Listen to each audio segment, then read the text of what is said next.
Yo, what's going on, guys? Jesus TV. We are back. We have the 11th episode. We have the second to last episode to the finale. What's going on, guys? Jesus TV.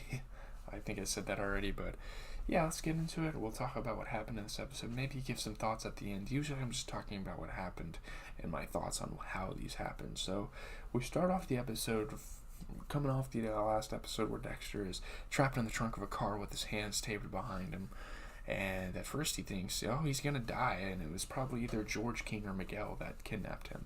Yeah, I don't think he knows that George King and Miguel are, like, working together.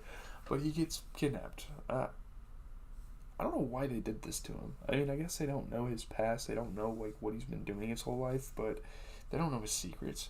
But, like, it's still kind of a fucked up thing to do to someone. Is to fake kidnap someone and then, yeah. So yeah, they surprise him. They take him to his bachelor party on like a boat, and he hits Vince Masuka in the eye. Kind of a funny moment. So as they gather at the bar, Masuka holds a bag of ice to his eye. Of course, like looking at Dexter, like, are you fucking kidding me right now? So Dexter notices Ramon dropping off Miguel. So Miguel shows up to the party, gives him some kind words about their friendship and trust, as he is the best man right now, and I don't think that's going to change unless in the early morning, Dexter's just gone to bed when Rita shows up at his apartment with breakfast. Like, he literally got no sleep. He's got work that day. He's late, and Dexter's like, Rita's like, you want to have breakfast? And he's like, hell no. I just went to try to go to bed from this party, you know. At work, everyone arrives hungover except for Angel and Dexter. Dexter doesn't drink alcohol. I mean, probably because given what he does in his life and that he's a murderer, it probably wouldn't be smart. But, and Angel's like the fucking sergeant, so he probably shouldn't show up to work hungover. Angel leads a briefing. Like, they're trying to solve this Ellen Wolf case. And it's crazy because Maria, like, she finds out, like, damn near right away who did this murder. And I can't believe she did. I thought they were going to make this more drawn out. But Maria rewatches footage of the Toby Edwards interview and begins to connect the dots with respect to Miguel owning a black Lincoln Navigator with the halogen lights or whatever. Yeah, man. He did it. She caught him. Barbara brings Angel a few hungover remedies, but he assures that he's not hungover and he behaved himself at the party. Again, he's a sergeant. He's got a lot of work to do. Dexter abandons his plans to kill Miguel on his wedding night, concerned that Rita might wake up and discover that he's gone, like he was at first planning on it. But Dexter's going to kill Miguel eventually. Like, Miguel has wronged him so many times. He's gone against the code right in front of his face so many times that, yeah, he's going to have to get punished, and the deed is going to be done. Trust me, later in this episode.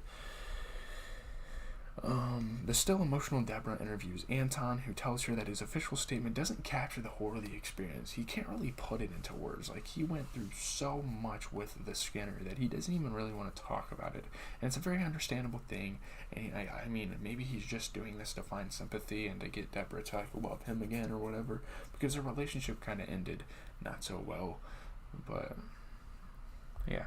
While holding an ice pop to his eye, Masuka admits to Angel that he slept with Tammy Okama, the party goer. Maybe this is the party planner or whatever.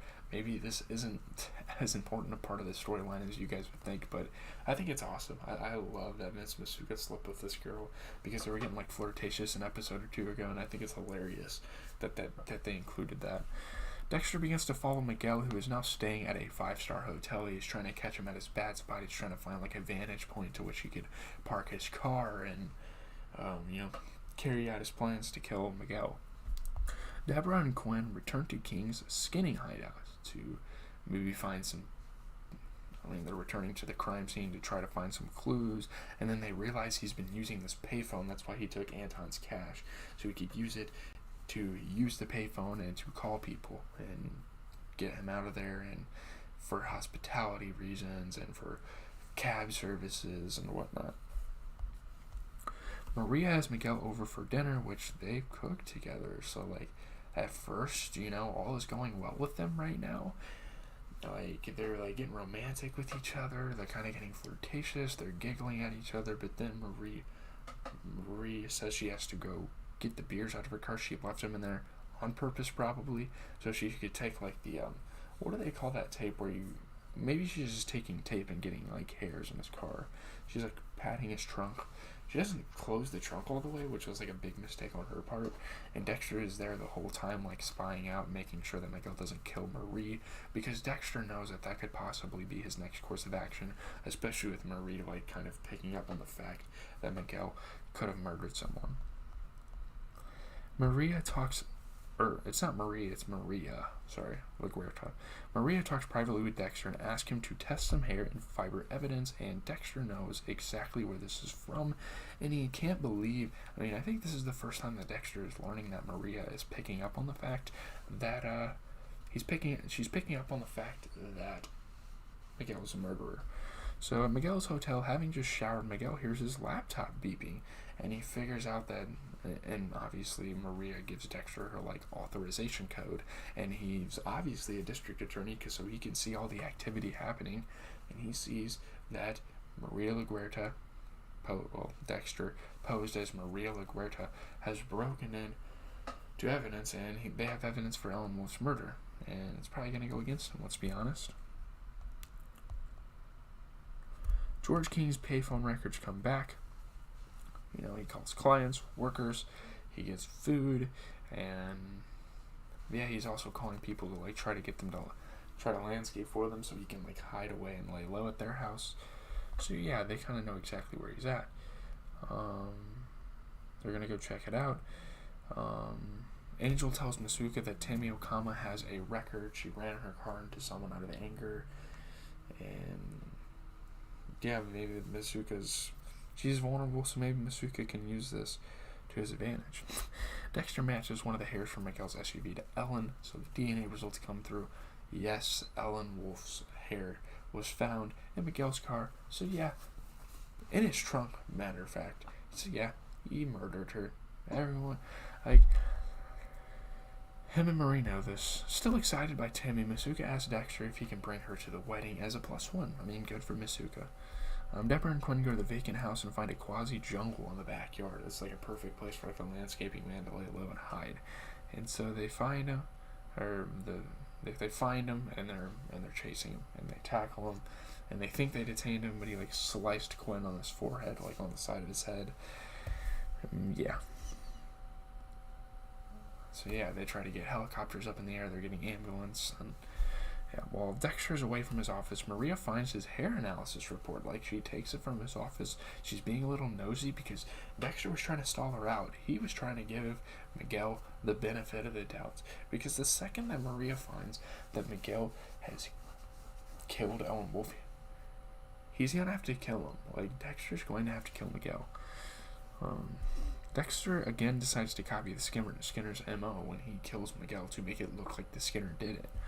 Quinn returns to the station with bandages on his head, like people were wondering what the hell happened. Obviously, he got into an altercation with the Skinner, George King. Deborah presses Dexter for more information on their father's affair with a CI. Oh, I forgot to mention that Dexter finally told Deborah about this like unfortunate news that their father had been like sleeping and cheating with sleeping with the CI, and it kind of correlates to her story. That's kind of an interesting coincidence that you don't realize until this episode, because obviously their father cheated, or not cheated, he slept with a bunch of people during his time in office. Deborah meets with Frances in records and asks her to pull the files of her father's attractive female informants to get kind of the backstory. Dexter observes Miguel and Ramon drinking at the hotel bar to kind of forget about everything that's happened, because he realizes he might be getting caught for his murder. So he's going to drink the stress away, right? Later that night, Miguel lurks outside Maria's house dressed in black, planning on killing her. This is when he's planning on killing her. And Dexter on the answering machine says that they're going to meet somewhere at 8. So yeah, when he goes to leave the house, Dexter captures him and yeah, takes him to this kill room. Or no, he's in Maria's house, the kill room. So Miguel wakes up bound in plastic in Ellen Wolf's house. Oh, in Ellen Wolf's house. Yeah, that was an interesting little twist there, how he did that. So yeah, he's got his outfit on, his knives are inside, he's setting it up, the photos are set up, the kill room is all set. The candles. Obviously, Miguel is very frightened about this. He's trying to get out of the situation. Dexter's not having it. I killed my brother, I killed yours too, and this is when Miguel... So Miguel's gonna die at least knowing that Dexter killed his brother, and at least someone did kill his brother. And so now the implications of Miguel knowing this, well, he's gonna die here. But the implications of that is Miguel now knows that Dexter pretty much killed an innocent man, and he's just a serial killer. He's a monster. He pours out all of his thoughts to him. He's like, yeah, I'm not a good person. And yeah. And Dexter answers some questions, and he pulls the wire and kills Miguel.